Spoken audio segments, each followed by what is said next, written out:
8টার মধ্যে আপনাদের first addition শেষ করতে হবে। সেরকম বড় কিছু ঘটনা ঘটে, আল্লাহ না করুক, তাহলে আমরা দেখবো এডিটর বলবেন, আফজাল সাহেব আপনাদেরকে মেইনলি বলবেন যার যার যে বিট এটা চলে যেতে হবে।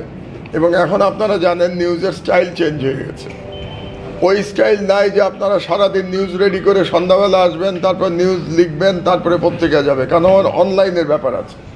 তো কাজেই আপনাদের যেটা করতে হবে, যে নিউজের জন্যই যান না কেন, যদি কোনো ইম্পর্ট্যান্ট নিউজ পান তাহলে একটু কষ্ট করে হোয়াটসঅ্যাপ গ্রুপে 3-4 লাইন আপনারা লিখে দিয়ে দেবেন। 3-4 লাইন, বেশি লেখার দরকার নাই। ওইটা আমার এখানে অনলাইন আপলোড করে দেবেন।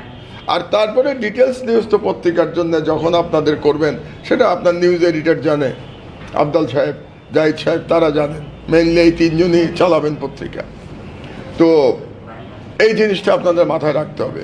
এবং এই কাজটা কিন্তু